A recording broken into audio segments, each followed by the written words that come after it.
Hey everyone, welcome back to a brand new video. और आज की इस वीडियो के अंदर मैं आपको सिखाऊंगा कि किस तरीके से हम फिग्मा पर जो डिज़ाइन बना होगा वेबसाइट का वो हम रिएक्ट जेएस के अंदर कोड करके और फिर उसके अंदर जीसैप और लोकोमोटिव से ये कुछ एनिमेशंस बीच में परफॉर्म करेंगे। ठीक है, तो काफ़ी मज़े की वीडियो होने लगी है, तो फटाफट से ये वीडियो को कर लो लाइक। और काफ़ी दिनों के बाद मुलाकात हुई है, तो सॉरी, रूटीन बिजी थी। अब इंशाल्लाह डेली बेसिस पे वीडियो आएगी और आपको मज़े तकरीबन अच्छी अच्छी वेबसाइट्स बनाना मैं सिखाऊंगा। फिग्मा पर भी, HTML CSS जावास्क्रिप्ट पर भी, लेकिन मेनली ये होगा कि फिग्मा पर हम ज़्यादा सीखें और फिग्मा पर ही हम एनिमेशन करना सीखेंगे। काफ़ी दोस्त वो ऐसे होंगे जिन लोगों को फिग्मा नहीं आता होगा, लेकिन मेरे साथ रहेंगे तो फिग्मा आ जाएगा, क्योंकि काम करने से ही काम का सॉफ्टवेयर आता है। तो वीडियो को कर लो लाइक और चैनल को कर लो सब्सक्राइब, क्योंकि अब रिएक्ट जीएस के अंदर हम सीखने लगे हैं कि किस तरीके से वेबसाइट फ्रॉम स्क्रैच बिल्ड की जाती है। तो लेट्स गेट स्टार्टेड। तो जी ये है जी फोल्डर, जैसा कि आपको नज़र आ रहा है। यहाँ पर मैं एक और फोल्डर बना रहा हूँ। यहाँ पर मैं लिखूँगा जी प्रोजेक्ट 1। ठीक है जी, प्रोजेक्ट 1। और मेक श्योर कि आपने जो नाम रखना है वो सारे स्मॉल लेटर के अंदर ही रखने हैं। कैपिटल रहेंगे वो क्यों रहेंगे, क्यों नहीं रखने, वो सारी अभी आपको सारी दास्तान बता देता हूँ। सबसे पहले एक फ़ोल्डर बनाना है और फोल्डर का कुछ भी नाम रखना है, लेकिन छोटे वर्ड्स के अंदर। ठीक है, और यहाँ पर आने के बाद इसको मैं राइट क्लिक और ओपन विद कोड कर दूंगा। इससे क्या होगा, मेरा ये फोल्डर स्पेसिफिक फोल्डर मेरे VS कोड में चल जाएगा। ठीक है, तो थोड़ा सा वेट के बाद मैं अपने VS कोड के अंदर आ गया। ठीक है, ये है जी VS कोड प्लेन है, अभी कुछ नहीं है। अभी हम इसके अंदर चीज़ें ऐड करेंगे, किस तरीके से रिएक्ट का क्या कहते हैं बेसिक कोड जो, और सारी वो डिपेंडेंसीज के जिससे रिएक्ट चलती है, वो सारे टूल्स हम अब इंस्टॉल करने लगे। आपने करना क्या है, 3 डॉट पे जाना है, टर्मिनल पे क्लिक और न्यू टर्मिनल, इतना सा छोटा सा काम किया। इसके बाद आपने करना क्या है जी, तो यहाँ पर टर्मिनल के अंदर यहाँ पर आपको लिखना है जी npx। ठीक है, और क्रिएट रिएक्ट ऐप, और आगे ऐप का नेम नहीं लिखना। क्यों नहीं लिखना, क्योंकि मैं चाह रहा हूँ कि मैं जिस फोल्डर को अभी VS कोड के अंदर ओपन किया ना, उसी फोल्डर के अंदर मैंने अपनी रिएक्ट JS का सारा कोड लिख देना। ठीक है, तो उसके लिए क्या करना पड़ेगा, आपको npx create react ऐप करके ./ कर देना या खाली डॉट दबा देना, दोनों का मतलब सेम ही है। तो एंटर दबाऊंगा, तो एंटर करने के बाद ये थोड़ा सा वेट लेगा और ये डिपेंडेंसीज मेरी इंस्टॉल करने स्टार्ट कर देगा रिएक्ट JS की।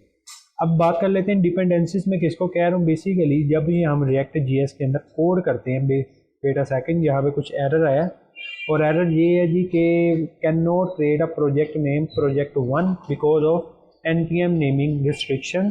आगे लिखा है जी name can only contain URL friendly character. तो मसला कोई नहीं है, मैं अगेन यहाँ पर लिखूंगा जी npx। ठीक है, क्रिएट रिएक्ट ऐप, मैं एक फोल्डर का नाम लिख देता हूँ, जैसे कि मैं लिख देता हूँ जी रिनोवो। ये मेरे रिएक्ट JS के प्रोजेक्ट का नाम होगा। ठीक है, जैसे मैं एंटर करूँगा ये मेरा इस मेन फोल्डर के अंदर एक और फोल्डर बनाएगा और उसके अंदर मेरी ये सारी चीज़ें इंस्टॉल करेगा। अच्छा, तो मैं बात ये कर रहा था कि मैं डिपेंडेंसीज क्या किसको कह रहा हूँ। डिपेंडेंसीज बेसिकली होती हैं कि जब भी हम एक रिएक्ट JS के अंदर काम करते हैं ना, तो क्या होता है कि एक code structure, base structure code हमें चाहिए होता है जो रिएक्ट JS को चलाता है। ठीक है, तो ये सारी चीज़ें ऑटोमेटिकली खुद ही इंस्टॉल कर लेगा, लेकिन आपने सिर्फ एक कमांड लिखनी है जो कि है जी npx create react ऐप, और आगे ऐप का नाम, जो भी ऐप का नाम आपने रखना हो वो रख लो। अब बात करते हैं कि इस वीडियो के अंदर मैंने बनाना क्या।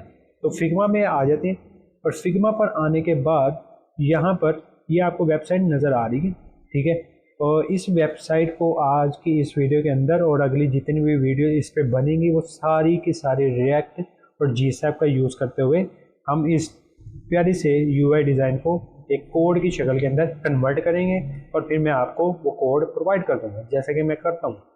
तो बात कर लेते हैं कि ये यूआई डिज़ाइन किसने किया है। ये यूआई डिज़ाइन मेरी आप ही ने किया, और जो कि खुद एक यूआई यूएक्स डिज़ाइनर है। अगली वीडियो नहीं, इस सीरीज़ के बाद अगली वीडियो जितनी भी वीडियोज़ आएंगी फिग्मा डिज़ाइनिंग और डेवलपमेंट की, उन वीडियोज़ में वो भी होगी। तो डिस्क्रिप्शन के अंदर मैंने उनका बिहेंस और लिंक्डइन वगैरह सब प्रोवाइड कर दिया, आप देख लेना, विज़िट कर लेना कैसी उनका काम है, किस तरीके से करती हैं। बकाया जब वो वीडियोस में आएंगी उसके बाद फिर पता चलेगा कि डिज़ाइनिंग वो करेंगी और डेवलपमेंट मैं करूँगा। ठीक है, मैं भी डिज़ाइनिंग करूँगा लेकिन मेनली उनका हाथ होगा ज़्यादा डिज़ाइनिंग के अंदर। तो बात कर लेते हैं जी, ये वेबसाइट जो आपको नज़र आ रही है ये बेसिकली मैंने नहीं डिज़ाइन की, ये उन्होंने डिज़ाइन की है क्योंकि क्रेडिट उन्हीं को जाता है। तो काफ़ी अच्छी वेबसाइट है। इसको अब मैं पहले रिएक्ट जीएस के अंदर कोड करूँगा, स्टेप बाय स्टेप करूँगा, इजी स्टेप्स के अंदर करूँगा, और जैसे ये फाइनल हो जाएगी रिएक्ट जीएस के अंदर, फिर हम इसके अंदर GSAP एनिमेशन के साथ इसके अंदर मज़े मज़े की चीज़ें ऐड करेंगे। तो काफ़ी मज़े की सीरीज़ होने लगी है। तो फटाफट से कर लो जी वीडियो को लाइक और चैनल को कर लो जी सब्सक्राइब। और अभी तक मेरा ये प्रोजेक्ट रिएक्ट का इंस्टॉल नहीं हुआ, मैं थोड़ा 2 मिनट का मैं वीडियो के अंदर गैप रखने लगूं ताकि मेरा ये एटलीस्ट ये जो को क्या कहते हैं रिएक्ट तक डिपेंडेंसी इंस्टॉलेशन का प्रोसेस है वो कंप्लीट हो जाए, उसके बाद मैं आपसे दोबारा मिलता हूँ। हेलो, तो वेलकम बैक। ठीक है, मेरा रिएक्ट जेएस का प्रोजेक्ट इंस्टॉल हो चुका और यहाँ पर इंस्टॉल होने के बाद मुझे इसने ये कुछ चीज़ें दिखाई जिसके अंदर लिखा है जी npm स्टार्ट। उससे क्या होगा जी, स्टार्ट द डेवलपमेंट सर्वर, और ठीक है, और npm run build, npm test, npm run eject, ये सारी चीज़ें की तेल लेने। मेरा और आपका काम सिर्फ ये है इसमें, वेट अ सेकंड कैमरा सही कर लो, ओके नाइस।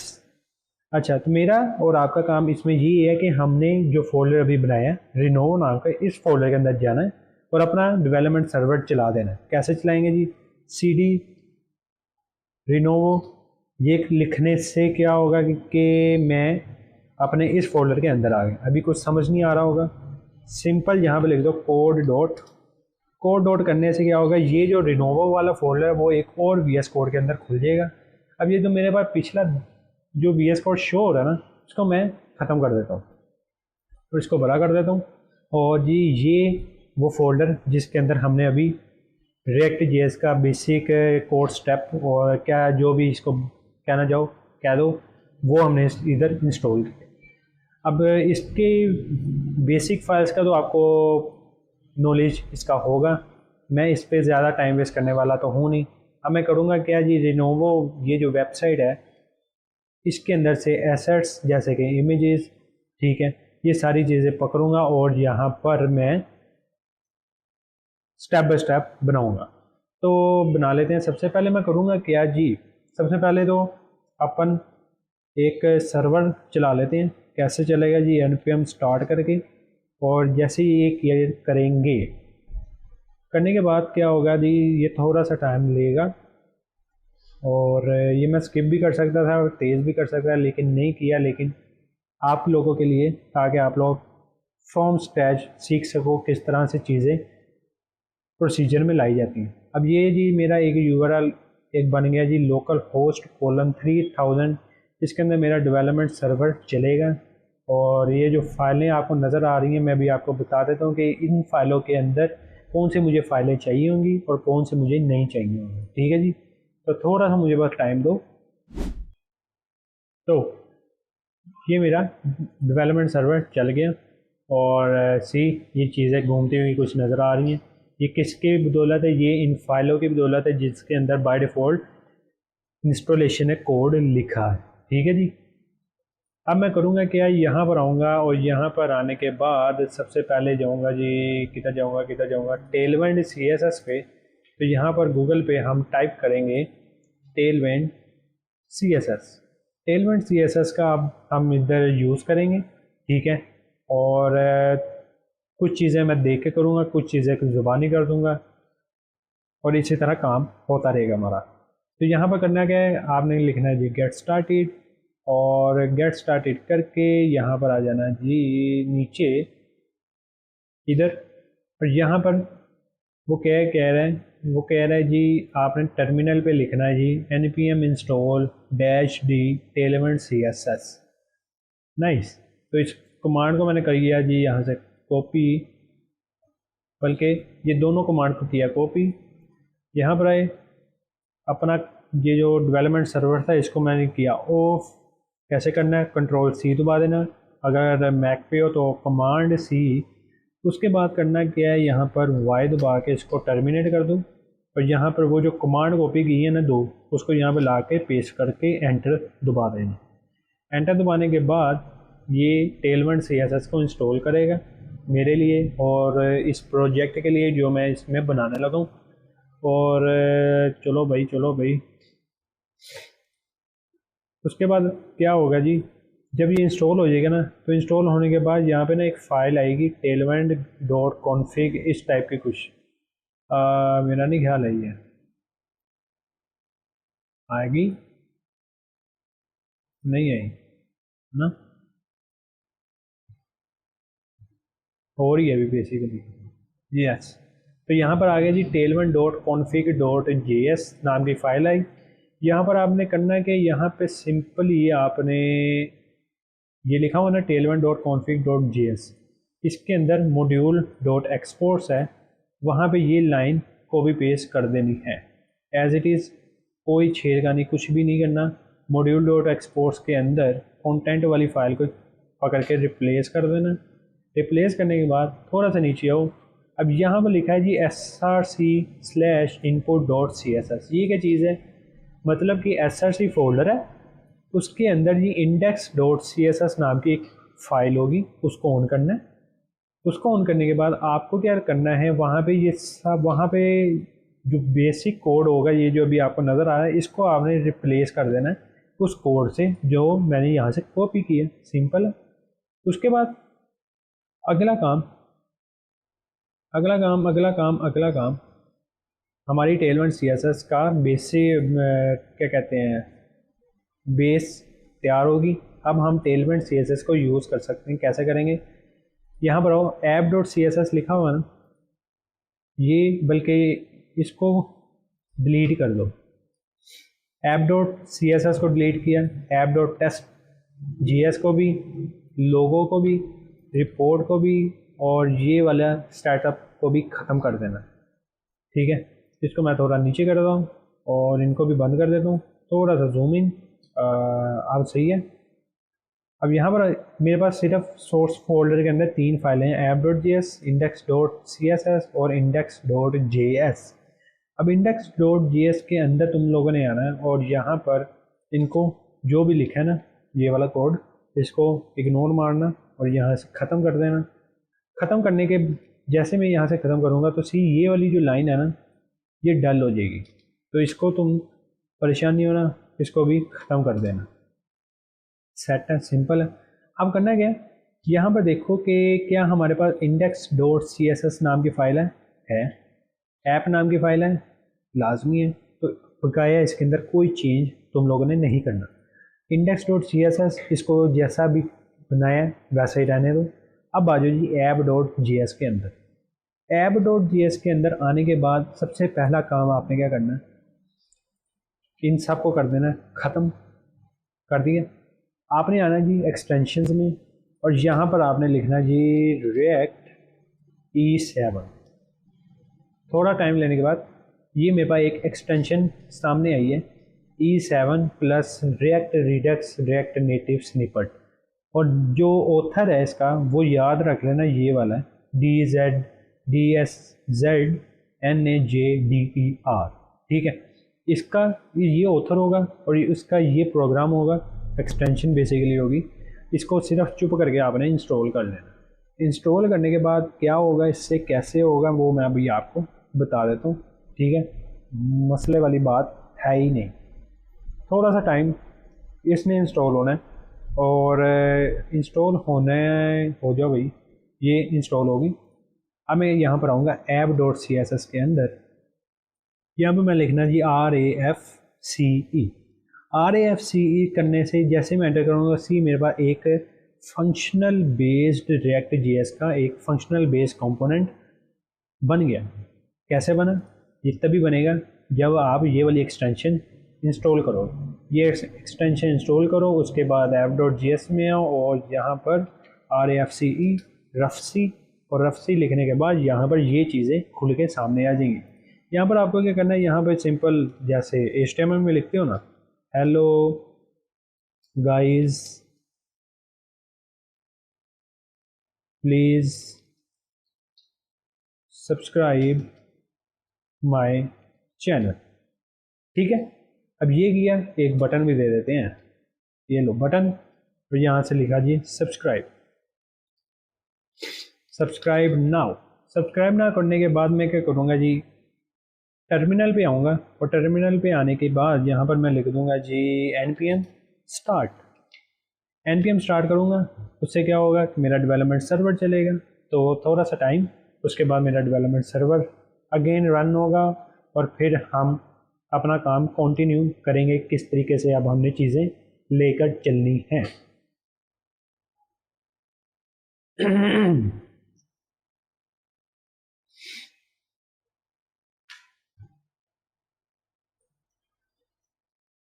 ऑलराइट, लाइक कर देना यार, सब्सक्राइब की सब्सक्राइब, हाँ सब्सक्राइब भी कर दो, कमेंट भी कर देना। अगर वीडियो के अंदर, इस वीडियो के अंदर कुछ समझ नहीं आया या इस वीडियो के रिलेटेड कोई तुम लोगों के पास क्वेश्चन है या क्वेरी है, वो तुम मुझसे पूछ सकते हो, मैं लाजमी जवाब दूंगा।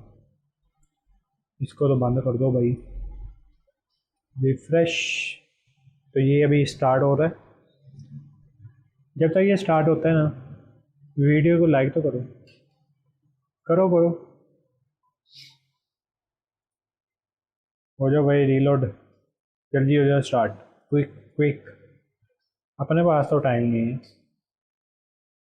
चल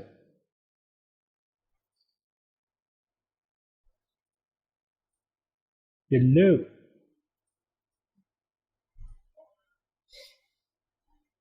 let's see, development server on, और ये है जी hello guys please subscribe my channel, subscribe now button है। ठीक है, और यहाँ पर मैं इसकी टाइप सबमिट, ठीक है, और क्लिक करूँगा तो लाजमी सब्सक्राइब होगा मेरे चैनल को। आप लोगों को भी सब्सक्राइब करना चाहिए यार, करो। तो जी बेस स्ट्रक्चर मेरा तैयार हो गया, और यहाँ पर अब असल बात शुरू आती है कि चीज़ें हमने कैसे कंटिन्यू करनी है। ठीक है, तो करेंगे क्या जी, यहाँ पर आएंगे तो और सबसे पहले देखेंगे कि एक्चुअली में हमें बनाना क्या है, उसके बाद देखेंगे कि किस तरह बनाना, और तीसरे स्टेप में हम देखेंगे बनाने के बाद एनिमेशन कैसे ऐड करनी है। ठीक सेट है, तो इतनी सी वीडियो थी आज की। इस वीडियो के अंदर इतना ही कि हमने आज की इस वीडियो से ये सीखा कि रिएक्ट जेएस का बेसिक प्रोजेक्ट किस तरह से इंस्टॉल करें। अगली वीडियो में लाजमी मैं आपको ये बताऊंगा कि फिग्मा से एसेट्स, ये जितनी भी इमेजेस वगैरह आपको नज़र आ रही हैं ना, ये कल की वीडियो में मैंने निकाल लेनी है, फ़ॉन्ट्स भी निकाल लेने हैं और ये इमेजेस वगैरह भी निकाल लेनी है। ठीक है, और अगली वीडियो के अंदर फिर हम सुकून से बैठ के कोड ही लिखेंगे रिएक्ट जेएस का, किस तरीके से हम कोड लिखेंगे। बस सिंपल होगा, कोई मुश्किल वाली बात होनी नहीं है इसमें। ठीक है, तो वीडियो को कर लो जी लाइक, चैनल को कर लो सब्सक्राइब। कल इंशाल्लाह वीडियो लाजमी आएगी और डेली बेसिस पर आप आया करेगी। आप लोग भी काफ़ी डिस्टर्ब हो गए और सॉरी, आपका कीमती टाइम आप ना अपना कीमती टाइम मुझे देने के लिए, तो सीखो और करो, इतना भी बेस स्ट्रक्चर तैयार करो।